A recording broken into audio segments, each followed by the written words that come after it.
Welcome to the Honest Business Podcast. This is the show for ambitious, value-driven business owners who are actively building a business that works for them. Hi, I'm May James, and I'm here to make scaling your business easier and more rewarding than ever. Each week, we will dive into simple, sustainable strategy and pragmatic leadership discussion to support you as you take imperfect action on your entrepreneurial journey. If you want to stay ahead, exceed your growth goals, and have a purposeful, thriving business, then keep on listening. Welcome back to the Honest Business Podcast. I hope you are well. I can't wait for today's episode. We are going to dive into something that's, again, not really talked about a lot, but is really important from both sides. So I think you'll be able to relate to this one way or another. So we're going to talk about, are you blocking yourself from success after you invest in a coach, mentor, consultant, learning program, course, some kind of thing where you are investing in yourself and in your business and you're spending some money. And I wanted to talk about this because I think it's really important. And if you are a coach, mentor, consultant, some kind of strategist, some kind of thing that you sell where you are in exchange for people, I think you might also find this you'll relate to it on both sides.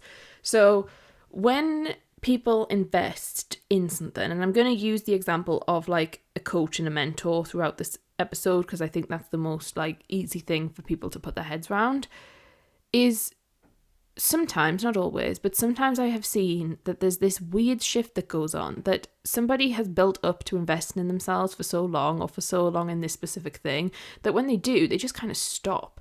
And people can just not really do much. And they kind of feel like they've made the investment and therefore that's enough. And as much as I wish that was the case, it just isn't, sadly. And I think it then does the person who's invested a disservice, it does the coach or the mentor a disservice, and it becomes really difficult and challenging. And it's a really weird place to be. And I think that's why I wanted to kind of run you through some things and use it as a checklist for yourself. Because if you've maybe made an investment and you haven't got out of it what you'd hoped to, this might give you some pointers as to why that might be. Now, obviously, I'm not saying it is, but I'm just saying that these are some things that I typically have seen where I'm just it's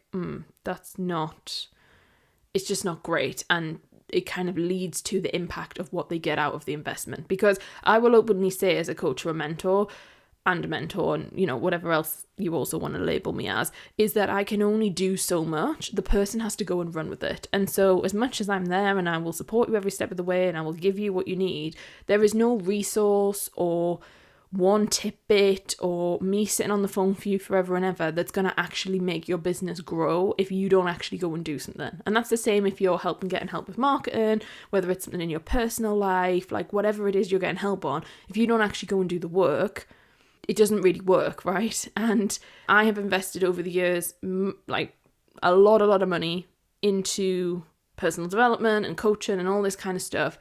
And I've had various different outcomes from things, but it's all been down to me. It's never really been down to the person delivering it. It's always been down to me, what I've put into it, what I've dedicated, time to, what I've said yes to, what I've actually gone and implemented. That's down to me and it's my responsibility. So today we're going to talk through some typical situations that I kind of think of when this sort of thing comes up. So the biggest thing I see is that people pay money and they think that they're paying money and therefore they don't need to show up. I've actually seen that happen where people are like, well, I'm paying for this thing every month and it's kind of it's just going to work. And people genuinely believe it, or they subconsciously believe it on a level where they're like, oh, everything's fine and it's all going to be great. And sadly, it doesn't work out like that. You kind of have to show up. The other thing I see is that then people show up, but they don't do the work. So then we have a situation where people are showing up. Maybe it's a group call. So people show up on the calls and they're invested in it and they got there, but then they don't actually do anything after that. And we all know that if you don't go and take action from whatever you've been learning, processing, working through, nothing's going to really shift in terms of money, growth, or what the thing is that you're actually working with people on. I obviously help people with business growth and development and their leadership and their sales. And so that's kind of where I'm coming from with this, but you can apply it to whatever it is that you help people with, or maybe that you've invested in and that you're struggling with the investment. So are you actually showing up And then are you actually doing the work? Because say, let's take a group example for an example. There'll be a percentage of people who do what the first thing I've just said, they pay the money but they don't show up. There's then a percentage of people who show up, a much larger percentage who show up and then they don't do the work. There's then a percentage of people who show up and do loads of the work and go for it and just overperform. There's then some people who show up and do a bit of the work. And I'm not saying here that the best outcome is that you show up and you just go hell for leather and you do it all. Like, yes, you've got to be balanced, but I am saying that it's not enough for you to just spend money and then just not do the work. Like, it doesn't work. Like, coaching, mentoring, anything in that realm is not, they can't give you a secret sauce, which I hate that word, in a space of 10 minutes. You just can't do it. We've got to have this longer term approach to it, and we've got to have self-responsibility. Self-responsibility is one of the biggest skills you have to learn in business, and that's why I think having a mentor is really great, because it can push you to learn that even more. Like, you don't want to build codependent relationships. You want to build relationships where it's helping you develop your own thinking and your own skill set, and that's what I try and do within my work in the business, especially with my one-to-one work, is help people bring out their own leadership, and part of that is about self-respect and self-responsibility and owning where they're at. So the next thing to discuss is about disrespect and boundaries. This is a one that comes up all the time. So many people disrespect boundaries, either on purpose and majority of the time not on purpose. A lot of people don't know they're doing it. They're not purposely going out the way to disrespect their coach's boundaries, but they will do it. This happens a lot more depending on where they're at in business. So you tend to find that the people who are starting their business, and again, this is a generalization, but it's based upon, real experience, they tend to have the biggest struggle with boundaries and understanding them and respecting them. I tend to find that my clients who are, making multi-six figures, really just busy, going, big, great things going on for them, they tend to be, well, I'll just put this out there over the board, they tend to be the easiest to work with, the most action taken, the people who just do what you are suggesting they do, and they try stuff and they trust you and they just run with it. Those people tend to respect boundaries. Now, obviously, there is massive differentiation between that. There's different things. I'm not saying that everyone who's starting a business is not that at all, because I have the most amazing people who are starting their business, and that's great. I'm just saying, as a general rule, there is a trend. And that makes sense, right? Because as the further we go in business, the more we have to own and hold our own boundaries with clients, etc. And so it makes sense that this would be the pattern.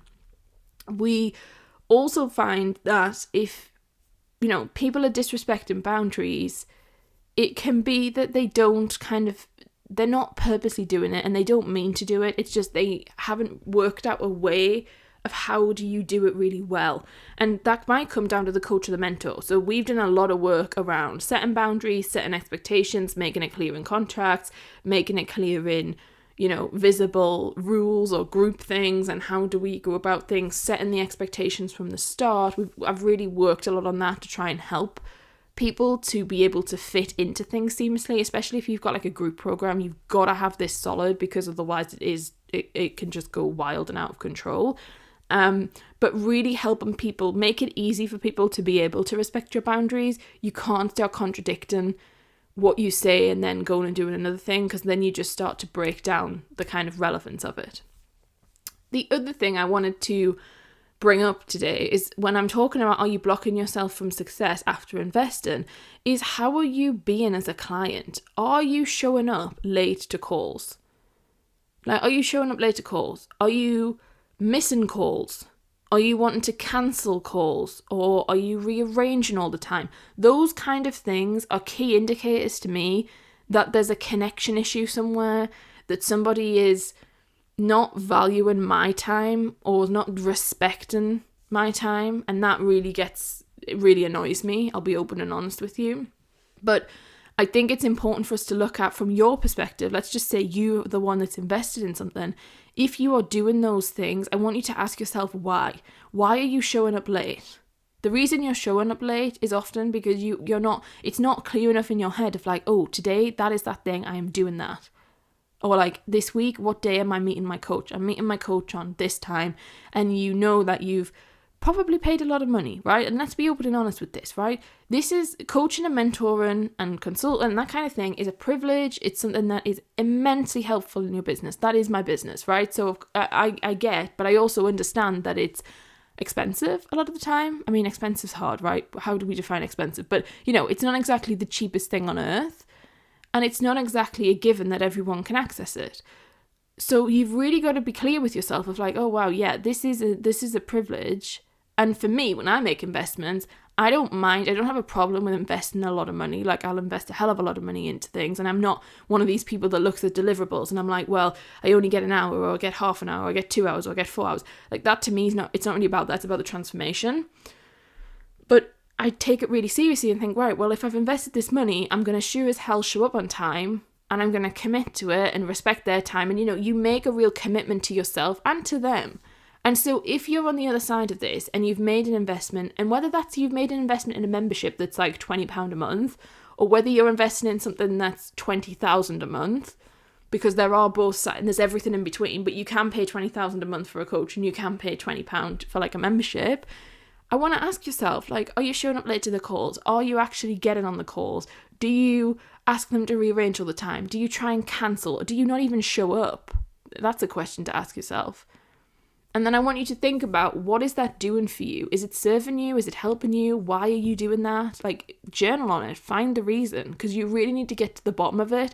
Is it that you're scared that if you get on the call, you're going to find the secret to success and therefore you're going to have to do it, and then you do it and you're successful and now you're scared of success? Like, this stuff is really deep rooted. I am not saying that this is like a surface level thing of you're late because, you've got to go and pick your kids up. Like, maybe that is the reason and that's, whatever. But I just mean we've got to go really deep and work out why. Because for a lot of my clients, I don't believe that, if someone is trying to, like, if someone is late, for example, often it's a much further disconnect than just like there being a practical reason. There may be a practical reason, but in terms of the processing of how they arrange their day and their week and everything, it comes down to a bigger picture thing. And so you need to get really clear on, are you blocking yourself from success? You might be via doing one of these things. Because let's face it, if you rock up late to a session, and maybe you're 10 minutes late and your coach is really kind enough to say, I'm happy to still do the session, you've already lost 10 minutes. You've already frustrated your coach to a certain degree, because I can tell you now it's not fair, it's annoying and it's frustrating, because you get annoyed because the person, most coaches and mentors are really busy people, and they are, you've carved out a space in their diary and you take one of their spots, especially if it's a one-to-one arrangement. And so you have to make sure that you are also ready for that commitment. And I think the outcome of what you're going to get from that is likely to be less of a positive one than if you turn up on time. And, I'm not saying you've got to be early, not at all. And I'm not saying that being a few minutes late is not okay, but I just mean like the whole concept of, from a habitual thing, is it a habit that you show up late? Everybody can show up late every now and again, stuff happens, life happens. I'm so used to like life happening, it's normal. But we've got to be realistic on like, what are you doing? And are you preventing yourself from success? Because what then happens is, sometimes people will then feel like if they've been showing up late to calls, wanting to cancel, the experience of working with that coach will become disjointed.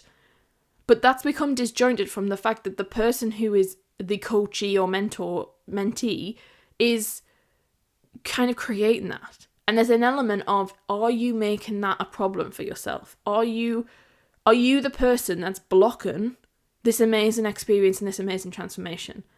Now, I should have prefaced this at the beginning by saying I am not stood here saying that every coach, every mentor is perfect and that no one has any issues and that their client experience is amazing and all the rest of it. I'm not saying that at all. There are many people who I know who are great at what they do, but they have a shit client experience. Their process of a client journey is not great, and there's many ways for them to improve. That's not what I'm saying. But what I'm saying is that you have got to take responsibility as the person who's made the investment to show up and do what you've said you're going to do. Because most coaches will set out that and lay that out for you. It might be in a contract, it might be something they verbally said. They will lay it out for you and say, like, this is the expectation. The next one to go on to is not paying your invoice or paying your invoice late. This you need to sort out. So if you're in business and you want to be successful in business and you pay your invoice late, it's an immediate red flag to me. And I am not scared to say that. I just think it is. I don't buy into it. You do not want people paying your invoice late, and therefore you should not be paying your own invoices late. Now, if you're sat there going, yeah, but it's a cash flow problem, May, and I need this money. Like, that's not the person's problem who needs the invoice from you. That is your problem. It is your business. You need to take self-responsibility. And I say this, and I know some people might listen and think, you are so harsh and you're being really rude and blah, blah, blah. I don't care.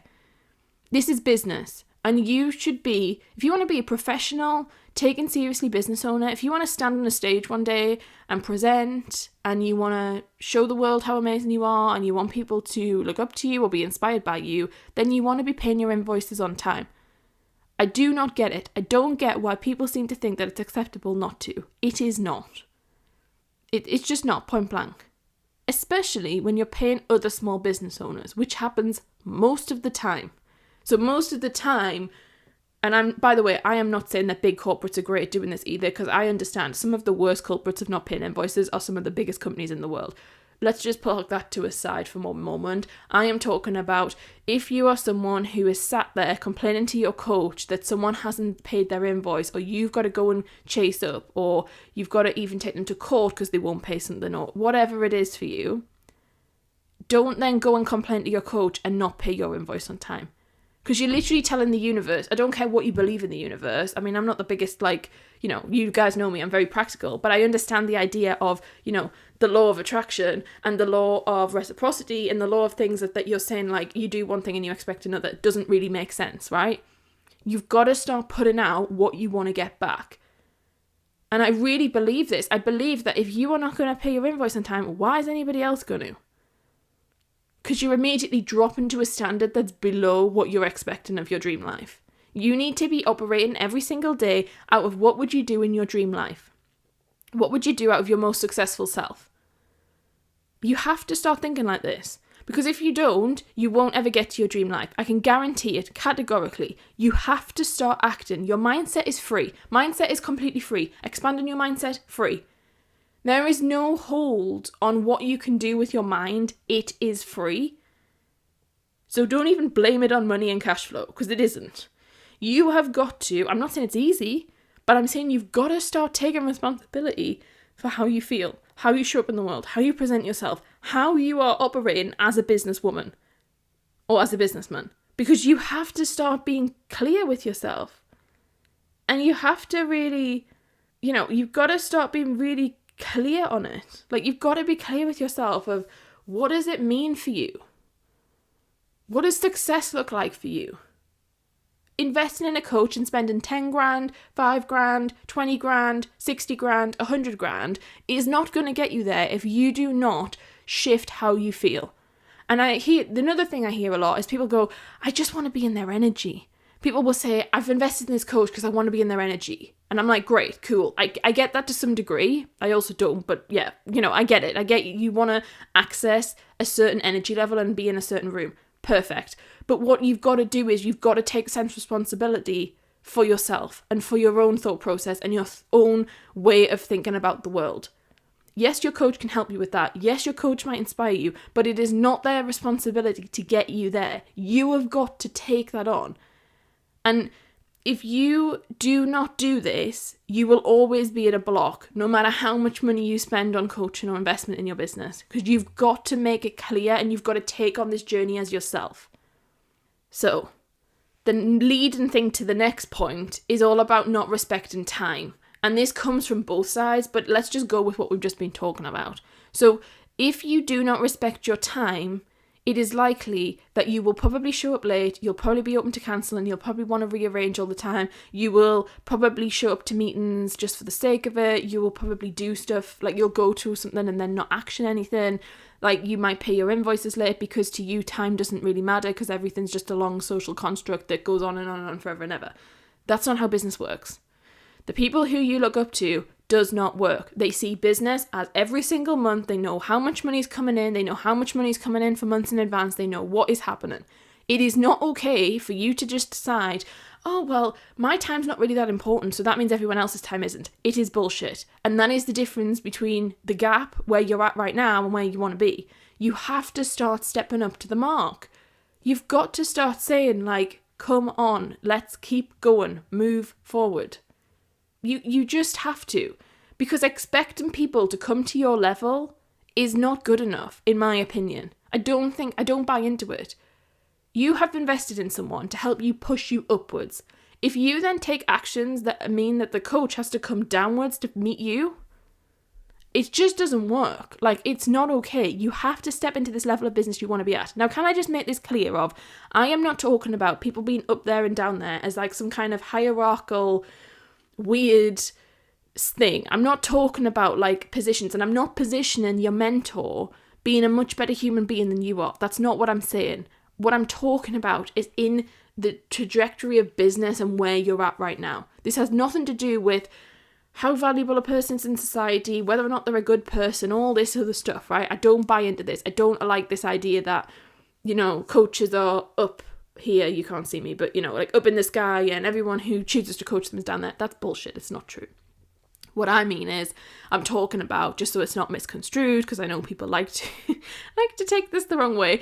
What I'm talking about is this idea of, if you are making $5,000 a month and someone who you choose to invest in makes $20,000 a month, there's a gap there, right? And there's a difference. There's a difference in where you're at. Now, can I also say that I wouldn't necessarily suggest that you start trying to find coaches that way, because, well, that's a whole episode, but there's many other reasons as to why I wouldn't do that. Like, income and the amount of money people make is not really related to what they can add to your business, in my opinion, but that's just like a whole other story. So, if you don't respect your time, your personal time, you're not going to respect other people's time. If you start respecting other people's time, you will find that your life massively changes because you start respecting your time. And if you're sat on this call, you're sat on the listening to this podcast, you might think, well, May, nobody wants my business. Like, nobody's that interested in me. Like, blah, blah, blah, I've got loads of time. You don't have loads of time. You do not have loads of time. Even if you have no clients, you do not have loads of time.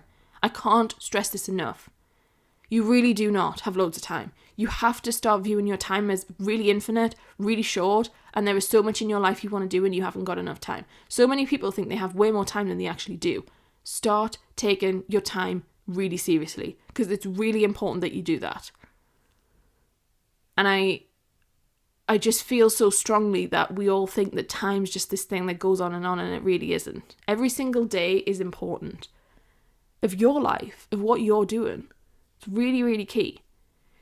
So, when we've gone through this, we now think, okay, are you the client that you want to have? So if you yourself are a coach, a mentor, a service provider, somebody who delivers something to somebody else and are in the people-to-people business, are you the client that you want to have? Are you the client that you lay out the boundaries for the person that buys from you? Are you? I don't know. Have a think about it to yourself.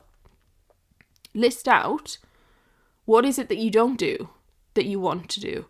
How is it that you don't show up as the dream client that you know you could be? Like, let's get real with that and get really open and honest with you. Maybe even reflect on when you haven't been the best client and how you've changed and where that's better. Because I know I've had clients who've come to me before who months down the line, years even down the line, have said, you probably won't remember this, May, but I did X, Y, and Z thing, you know, whenever it was. And I'm like, oh, okay. And they apologise, basically. And they're like, I overstepped your boundaries there. No, I did this and I probably shouldn't have. And to be honest, by that point, I haven't even thought about it. And, you know, if I have an issue with someone, I don't like talking about myself as like the main thing in these episodes, but if I have something the client's done, I will just address it there and then. I try to be really good at just saying like, hey, please, can you not do that? Or please, you know, if you would like to do X, Y, and Z thing, we need to do it in this way, or this is the facilitation method of how you can ask me that. But, you know, if there's ever something people may have reflect and they feel like, oh, yeah, you know, and it doesn't come, you can't do that without hindsight a lot of the time. And so they may say, you know, I'm really sorry about this, or thank you for, like, not reacting badly of this. And I'm like, oh, it's fine. And half the time I've forgotten, you know, it doesn't happen that often, but it does happen. And, you know, it's okay to a certain degree. Like, I am quite a relaxed person in the sense of I understand that business is hard and it's not easy. I understand things are stressful and life is stressful, and therefore it gets to be very difficult.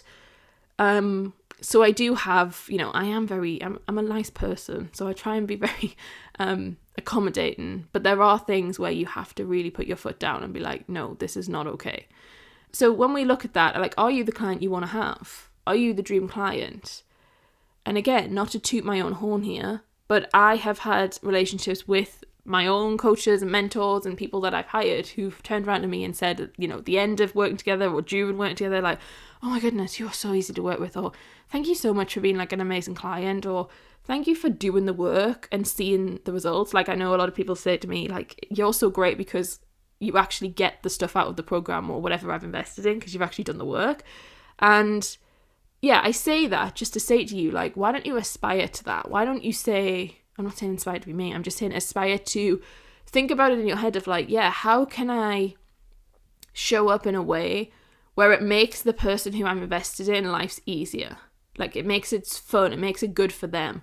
Because that's what I like to do. Because the reason I do that is because I know that it doesn't matter how much money I've invested with this person, if I can make their life easier when they're dealing with me, I'm going to get a better outcome.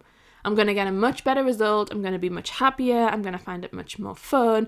And so I really kind of vibe on that. And I'm like, cool, like, this is fun, And I really enjoy the process of working with someone, but I also respect where they're at. And so I try really hard to, read their boundaries and ask them questions and say to them. I mean, I'm the first person who've said to someone, actually, when I first started working with them, I'm like, is there anything, like, what really annoys you? And I will openly say that, and people sometimes laugh and they're like, oh, I never thought of that. Or they'll clearly just list off and be like, yeah, I hate when clients do this. I don't really love it when clients do this. And that really helps me because I know, because everyone's different, right? And I don't like making assumptions about someone else and how they coach, because that's a whole different thing. Like, everybody coaches in their own way. Everybody coaches, in their own kind of process and the way that works for them. And so having these open conversations with people is really important because it allows you to be a better client. So I am always the first person who's kind of open for that discussion and kind of encourages it, even if it might seem a bit weird or awkward. I think it's really important for the longer term, like, success of the relationship that you're forming with someone. So yeah, you want to look at where you can improve, and I try and do that as well. I think, oh God, where have I? And I'm not saying I'm perfect, there's times where I maybe think, that was not really the best move made. Like, and I either go and apologize to them, or I'll say, hey, or, maybe it's ages gone by and you just reflect and you think, okay, yeah, wouldn't do that or would do that next time. The final few things I wanted to mention in this episode was asking you, do you overstep the mark? So are you like overstepping what you're actually paying for? Which this is an interesting one. So a lot of people will pay for something and it's clearly laid out as a service, but what they actually want is way more, but they're not going to pay for it and they're not prepared to pay for it. Or maybe they can't pay for it. That's a big problem.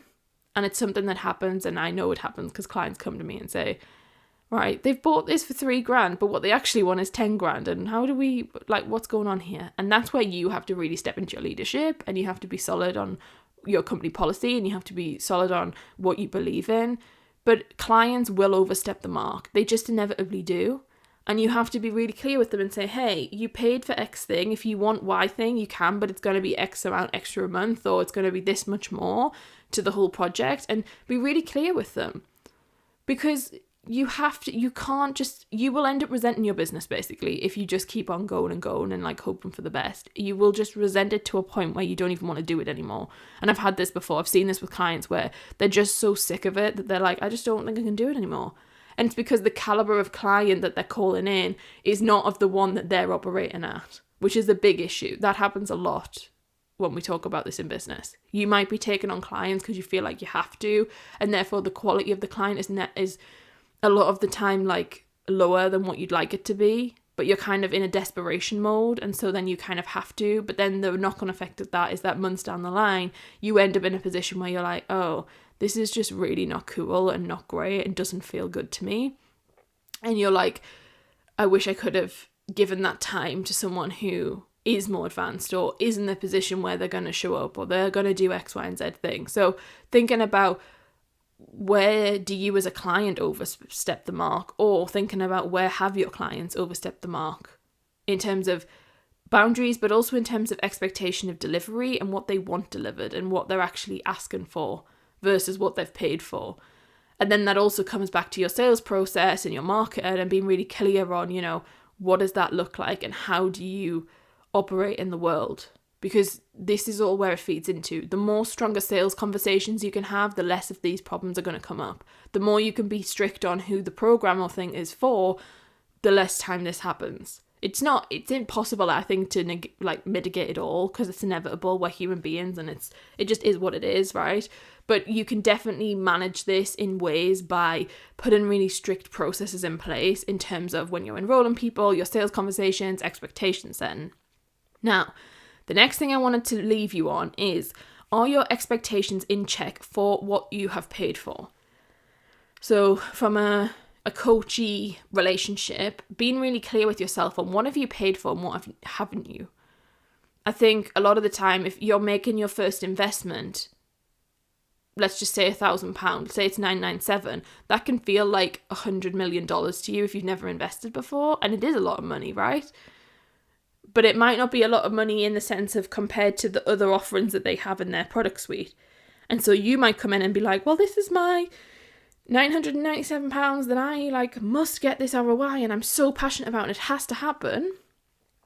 And you're like, that has to happen. But then your expectations are way above what that's going to get you. And this is where people become dissatisfied and they're not happy, because people then seem to think they're the only person in the world. And you become very obsessive about what you've invested in. So you need to also take a step back and think, okay, what is the expectation that I've paid for? Are you paying for a £20, £40, £100 a month membership, £200 a month, £300 membership? Are you paying for a £10,000 one-to-one session? Are you paying for a £2,000 a month experience? What are you actually paying for? And whilst I'm not saying that if you pay a low amount of money, you should expect crap, that is not what I'm saying at all. What I'm saying is you need to be really clear on your expectations and what you're expecting from yourself and the coach. Because you can't just create in your head your own level of expectation. That will block yourself from success 100%. And I've seen this happen where people are like, well, I've paid £3,000, so I think I should be able to do X, Y, and Z. And you're like, yeah, but you knew that wasn't what the case was, and you haven't. You've then they then almost use it as a reason why they're not going to do the work. And that's the key thing you need to shift. You've got to shift how you think.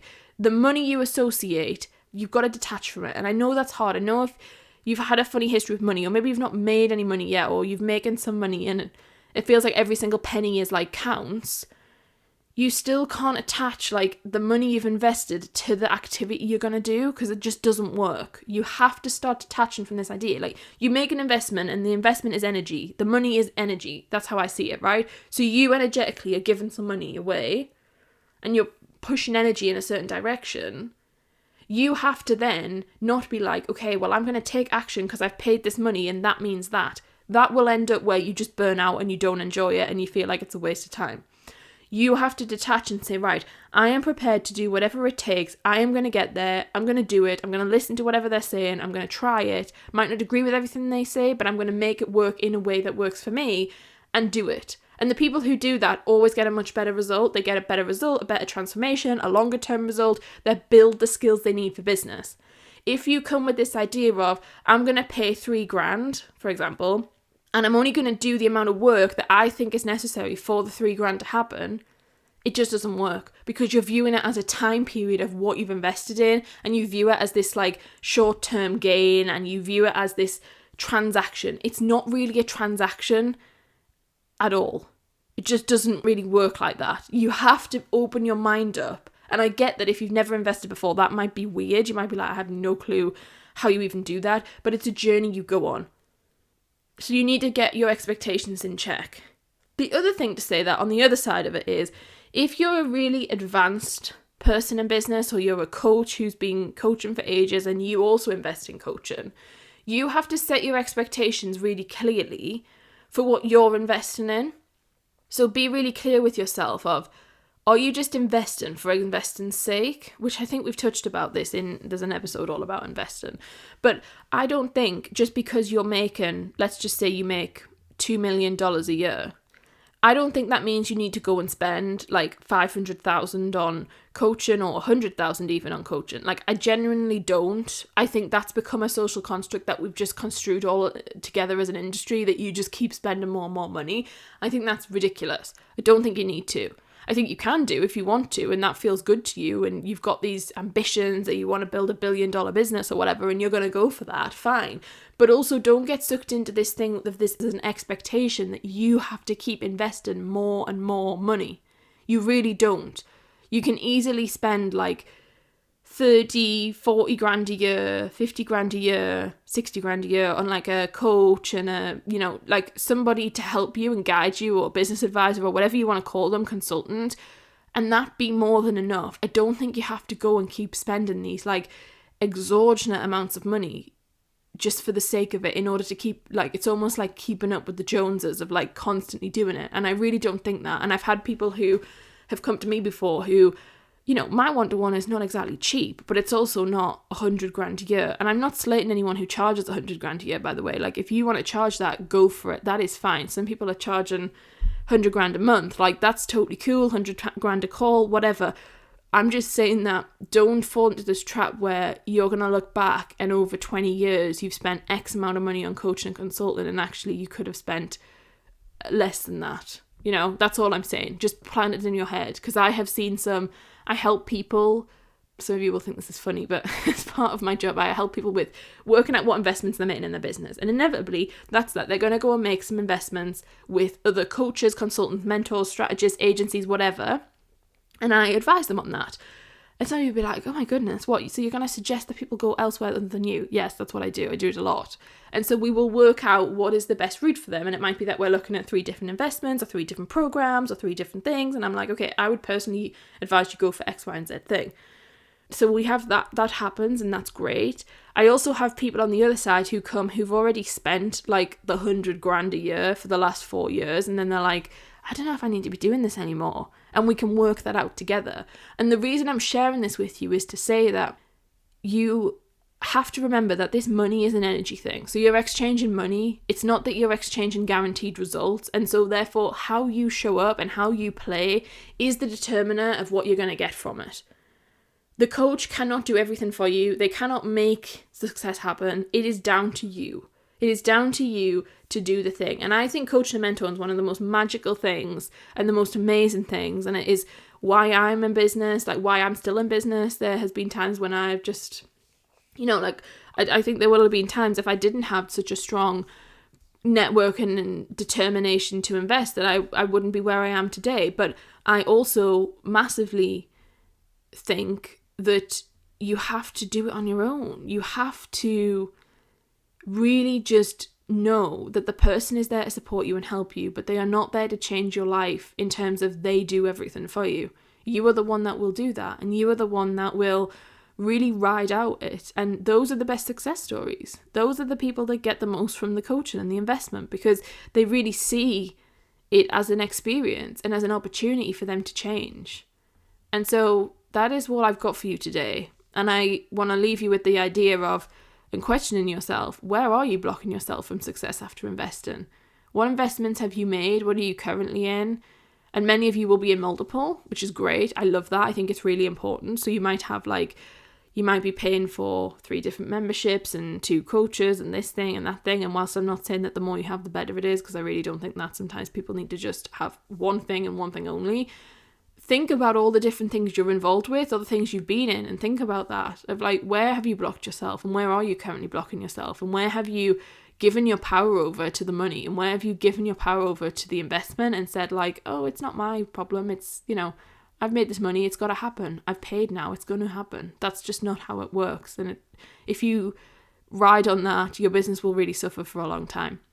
So hope you've enjoyed today's episode. Take care, have a good week, and I will see you next Wednesday. Bye.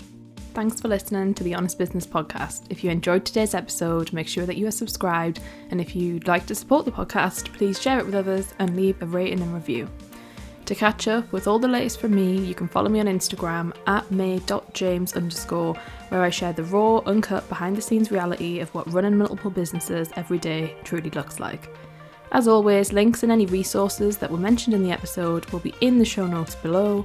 That's all for this episode, and I look forward to seeing you next time.